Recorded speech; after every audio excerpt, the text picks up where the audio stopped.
Hello बच्चों, बहुत बहुत स्वागत है आपका इस वीडियो में। बच्चों, आज हम इस लेक्चर में करने वाले हैं क्लास 11th का टॉपिक आता है आपका एक रोलिंग विदाउट स्लीपिंग। ठीक है, रोलिंग विदाउट स्लीपिंग अच्छे क्वेश्चंस बनते हैं आपके इससे कि फॉर एग्जांपल एक आपके कोई बॉडी है वो रोल कर रही है over a inclined plane, roll कर रही है, कोई भी डिस्क मान लो, कोई भी सिलेंडर मान लो, तो कोई भी रोलिंग मोशन आपको पढ़ना है दैट इज विदाउट स्लिपिंग। मतलब स्लिप नहीं कर रही है, वो स्किट नहीं कर रही है, वो सिर्फ रोल कर रही है, ऐसे कोई चक्र घूम के नीचे इंक्लाइन प्लेन से आपका आ रहा है।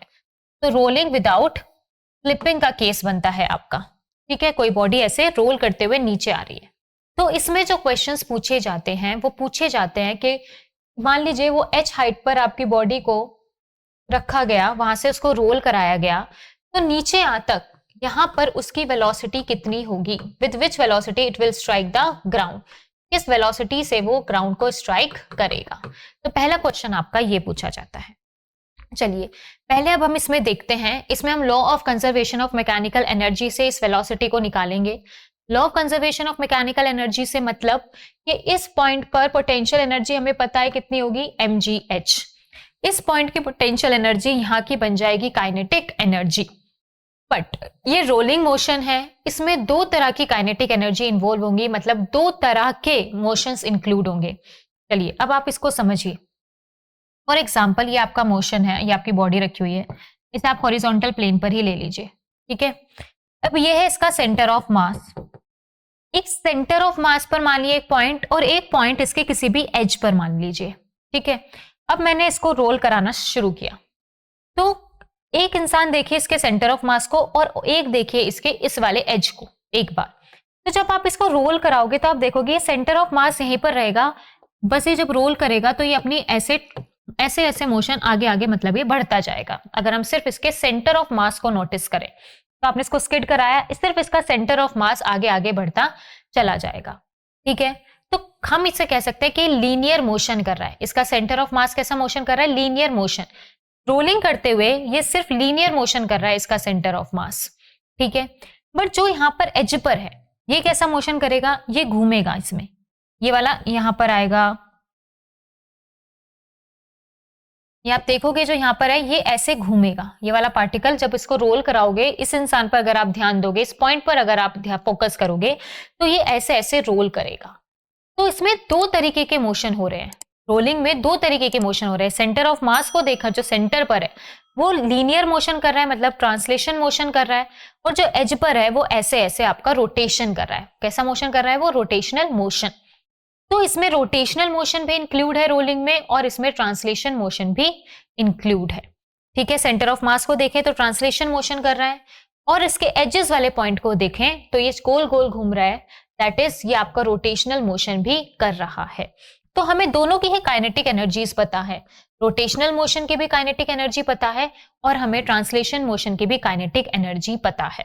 तो हम जो मैकेनिकल एनर्जी को कंजर्व कराएंगे वो ऐसे ही कराएंगे कि इस पॉइंट की मैकेनिकल एनर्जी और इस पॉइंट की मैकेनिकल एनर्जी क्या होंगी, सेम होंगी, law of conservation of mechanical energy से। ठीक है, तो हम क्या बोल सकते हैं, आपको पता है अगर एच हाइट पर है, इस प्लेन से नीचे आएगा, तो इस पॉइंट पर ये बेटा आपको किसी भी इनिशियल वेलोसिटी कोई प्रोवाइड नहीं करी गई है, आपने सिर्फ इसको इंक्लाइन प्लेन पे रखा था और ये अपने आप रोल होता हुआ नीचे आ जाएगा।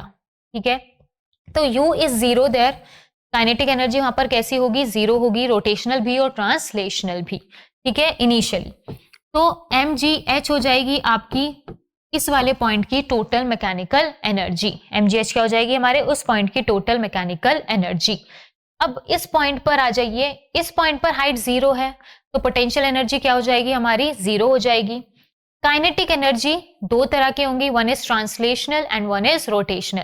ट्रांसलेशनल मतलब इसकी हाफ एम वी स्क्वायर। ठीक है, ये आपकी ट्रांसलेशनल काइनेटिक एनर्जी हो गई। और हमें पता है रोटेशनल के लिए काइनेटिक एनर्जी कितनी होती है, हाफ।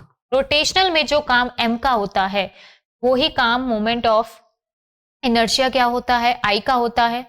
जो काम v का होता है वो ओमेगा का होता है, एंगुलर वेलोसिटी का होता है, तो आप ऐसे भी याद रख सकते हैं। ठीक है, जो काम m का होता है रोटेशनल में वो काम i का होता है, जो v का होता है वो आपका एंगुलर वेलोसिटी मतलब ओमेगा का होता है। तो यहां से आपका आगे एक इक्वेशन बन गई इस इक्वेशन को आपको डायरेक्ट अगर बोल दिया जाए कोई डिस्क है, कोई सिलेंड्रिकल है, सॉलिड सिलेंडर है या होलो सिलेंडर है, तो मोमेंट ऑफ इनर्शिया आपको पता होता है, ठीक है। आप डायरेक्ट उसकी वैल्यू पुट करके यहां से आगे बढ़ जाओगे, ठीक है। मान लीजिए इसकी रेडियस कितनी है, कैपिटल आर है। चलिए अभी मान लीजिए हमें मोमेंट ऑफ इनर्शिया के बारे में नहीं पता, हमें रेडियस ऑफ गायरेशन के बारे में पता है। आपको पता है आई इज इक्वल्स टू हमारा क्या होता है, M K square, where K is radius of gyration. चलिए आगे बढ़ते हैं। तो आप देखिए half M V square plus half I की जगह आप क्या पुट कर सकते हैं, M K square omega square, ठीक है। यहां पर हो गया आपका एम जी एच, मास से मास कैंसिल हो जाएगा आपका, ठीक है। ये 2 इधर मल्टीप्लाई में चला जाएगा। और यहां पर आप एक और चीज पुट कर सकते हैं, अगर आपको v फाइंड आउट करना है। हमें एक रिलेशन भी पता है कि v is equals to R omega, ये रिलेशन भी हमें पता है रोटेशनल मोशन से, v is equals to R omega. तो यहां से आप ओमेगा की वैल्यू पुट कर सकते हैं v बाय आर। तो आपके पास हो जाएगा 2gh is equals to v square plus के स्क्वायर, v हो जाएगा हमारा, ओमेगा हो जाएगा हमारा v by R, so v square by are square, ठीक है। हमने ओमेगा स्क्वायर की जगह पे क्या पुट कर दिया, v square by are square. यहां से v स्क्वायर आप कॉमन ले लीजिए, 1 प्लस के square by are square 2gh। तो यहां से इस वेलोसिटी की वैल्यू आ जाएगी जो हमसे पूछी गई थी कि जब वो नीचे जाएगा तो किस वेलोसिटी से जाके स्ट्राइक करेगा। सो 2gh अपॉन 1 प्लस के square by are square under root. बेटा ये वेलोसिटी आपसे बहुत प्रूव कराई जाती है कि वेलोसिटी बताइए कि किस वेलोसिटी से जाके वो नीचे स्ट्राइक करेगा इन अ रोलिंग मोशन। ये पूरा का पूरा एज इट इज फॉर्मूला आपको दे दिया जाएगा और इसका प्रूफ आपसे मांग लिया जाएगा। तो आपको कुछ नहीं करना, सिर्फ 2 स्टेप्स में काम करना है, को मैकेनिकल एनर्जी को इक्वेट करना है। और इसमें 2 तरीके के मोशन होंगे, one is translational motion and one is rotational motion. तो दोनों ही काइनेटिक एनर्जीज में कन्वर्ट हो जाएंगे। फिर आपको ओमेगा को लिखना है v बाय आर और I को लिखना है M K square, that is moment of inertia, and के इज रेडियस ऑफ गायरेशन। ये 2 स्टेप्स करने के बाद आगे सिर्फ कैलकुलेशन है और आपके पास अंडर रूट 2gh 1 प्लस के स्क्वायर बाय आर स्क्वायर आपके पास वेलोसिटी आ जाएगी। ये याद रखिएगा, this is radius of gyration और ये उस बॉडी की रेडियस होगी, ठीक है। तो ये आपकी हो जाएगी वेलोसिटी। दूसरा फिर पूछा जाएगा कि ये इसमें एक्सेलरेशन कितना होगा, ये किस एक्सेलरेशन से नीचे आएगा, ठीक है। दूसरा क्या पूछा जाएगा, what is its body acceleration. तो इसकी बॉडी की एक्सेलरेशन के लिए हम क्या करेंगे, एक्सेलरेशन की आप इक्वेशन लगा सकते हैं, v square is equals to U square plus 2as। हम इस इक्वेशन का यूज कर सकते हैं, ठीक है, सेकेंड इक्वेशन ऑफ मोशन का। हमें पता है कि इनिशियली ये बॉडी ऐसे ऐसे आ रही है, ठीक है, इनिशियल वेलोसिटी क्या है, 0 है। तो आपके पास इक्वेशन क्या रह जाएगी, हमारे पास इक्वेशन क्या रह जाएगी इसमें, v square is equals to 2as। s मान लीजिए ये है, इतना ही तो ट्रेवल किया उसने, s हमारे पास ये हो जाएगा। इस s की वैल्यू आप h और थीटा में निकाल सकते हैं। तो ये कितना हो जाएगा आपका, s इज इक्वल्स टू, तो इसी ट्रायंगल में साइन थीटा लगा दीजिए, that is perpendicular upon hypotenuse. तो s हो जाएगा आपका h by sine theta. h कितना हो जाएगा हमारा, h by sine theta.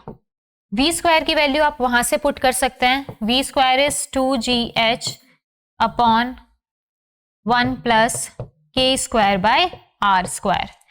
v की डायरेक्ट v स्क्वायर की वैल्यू आपने पुट कर दी, 2a, s कितना है हमारा, h बाय साइन थीटा, ठीक है।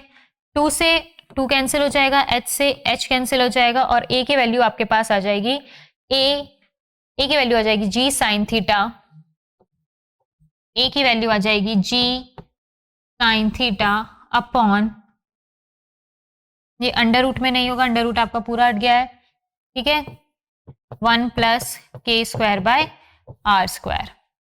तो 1 प्लस के स्क्वायर बाय आर स्क्वायर, तो ए हो जाएगा आपका g साइन थीटा 1 प्लस के स्क्वायर बाय आर स्क्वायर। आप आर स्क्वायर को कॉमन ले सकते हैं एंड आर स्क्वायर आपका ऊपर मल्टीप्लाई में चला जाएगा। ये फॉर्मूला आपको देखने को मिल जाएगा, a is equals to g sine theta are square upon 1 plus के स्क्वायर बाय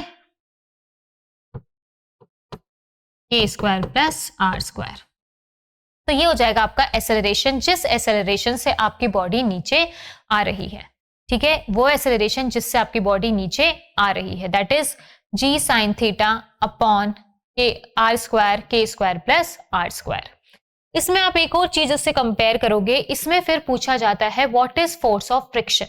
जब ये रोल करते हुए नीचे आ रहा है तो रोलिंग के टाइम इसको ये सरफेस कितना फोर्स ऑफ फ्रिक्शन प्रोवाइड कर रहा है, आपको वो फाइंड आउट करना है। और वो हम फाइंड आउट कैसे करते हैं, हम क्या करते हैं, आपने स्लाइडिंग वाला केस पढ़ा होगा। स्लाइडिंग वाला केस में क्या होता है, कोई बॉडी स्लाइड कर रही है, इट्स नॉट रोलिंग, सिर्फ स्लाइडिंग मोशन है। तो जब सिर्फ स्लाइडिंग मोशन है और कोई फोर्स ऑफ फ्रिक्शन नहीं है, तो इसका बॉडी वेट mg,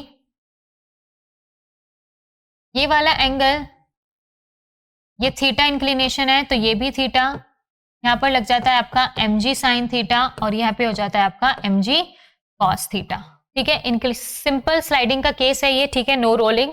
तो इस टाइम पर एक्सेलरेशन कितना होता है, नेट डाउनवर्ड फोर्स कितनी है, नेट डाउनवर्ड फोर्स आपकी mg साइन थीटा।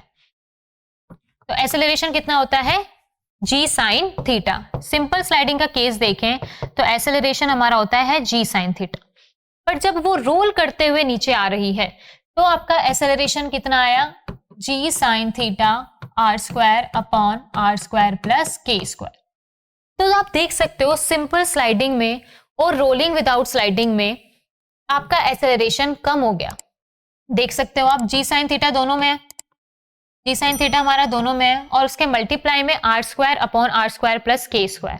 तो R square upon R plus के स्क्वायर आपका 1 से बड़ा ही होगा, तो हमारा एक्सेलरेशन कम हो रहा है। तो जितना ये एक्सेलरेशन कम हो रहा है उतना ही बैकवर्ड फोर्स लग रही है। देखो नीचे, मान लीजिए स्लाइडिंग के केस में नीचे 10 न्यूटन से आ रहा था, फिर आपने उसको रोल कराया, वो रोलिंग बॉडी है, रोल कर रही है विदाउट स्लाइडिंग, तो वो नीचे आ रहा है 7 से। तो ये 3 न्यूटन कहां पे गई, तो मतलब कोई इसको पीछे से ड्रैग कर रहा है, आप ये बोल सकते हो। और upward dragging is only a force of friction, वही फोर्स ऑफ फ्रिक्शन है। तो अगर आप इन दोनों एक्सेलरेशन का डिफरेंस निकाल लें तो आप फोर्स ऑफ फ्रिक्शन का एक्सेलरेशन मतलब फोर्स ऑफ फ्रिक्शन निकाल सकते हो। इन दोनों एक्सेलरेशंस का क्या निकाल लें, डिफरेंस। तो डेल्टा ए इज ही आपका फोर्स ऑफ फ्रिक्शन का एक्सेलरेशन हो जाएगा, और वो कितना हो जाएगा, दोनों का डिफरेंस निकाल लें, g sine theta minus g sine theta are square plus के स्क्वायर। तो ये कितना आ जाएगा, जी साइन थीटा कॉमन ले लीजिए, आर स्क्वायर प्लस के square minus R square plus के स्क्वायर, आर स्क्वायर से आर स्क्वायर कैंसिल, सो आपका आ जाएगा delta A G sine theta के स्क्वायर आर स्क्वायर प्लस के स्क्वायर। ये आ गया आपका फोर्स ऑफ फ्रिक्शन के लिए एक्सेलरेशन। समझ रहे हो भाई, स्लाइडिंग था तो एक्सेलरेशन जी साइन थीटा था, रोल होने लगा तो एक्सेलरेशन वो हो गया। दोनों का डिफरेंस मतलब बैकवर्ड ड्रैगिंग फोर्स, क्योंकि एक्सेलरेशन कम हुआ, जितना एक्सेलरेशन कम हुआ इसका मतलब उतना ही कोई ऊपर से बैकवर्ड ड्रैग दे रहा है, उतनी ही अपवर्ड फोर्स है कोई, और उसी अपवर्ड फोर्स जो मोशन को अपोज करे that is force of friction. तो फोर्स ऑफ फ्रिक्शन आपके पास काइंड ऑफ ए आ गया, एम से मल्टीप्लाई कर दो, फोर्स ऑफ फ्रिक्शन आ जाएगी। और फोर्स ऑफ फ्रिक्शन कितनी होती है, force of friction is mu N, force of friction हमारी म्यू एन के इक्वल होती है। तो आपसे जो दूसरी चीज कैलकुलेट करने को की जाती है वो यही कैलकुलेट करने को किया जाता है कि force of coefficient of friction का आपको इक्वेट करना है ना, कि म्यू आपको फाइंड आउट करना है।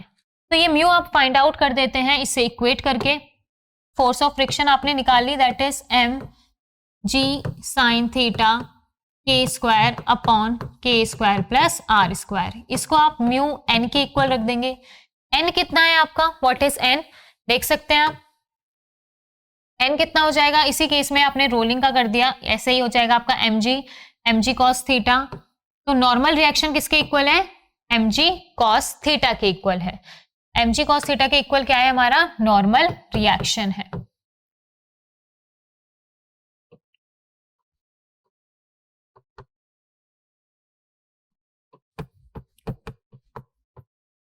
ठीक है, m से m कट हो जाएगा, g से g कट हो जाएगा, आपका cos थीटा नीचे आ जाएगा, तो आपका फोर्स ऑफ फ्रिक्शन आ जाएगा tan theta k square plus r square is equals to mu. ये आ जाएगा आपका कोफिशिएंट ऑफ स्टैटिक फ्रिक्शन, कि इतना फोर्स ऑफ फ्रिक्शन लग रही है अगर कोई बॉडी उस पर रोल कर रही है।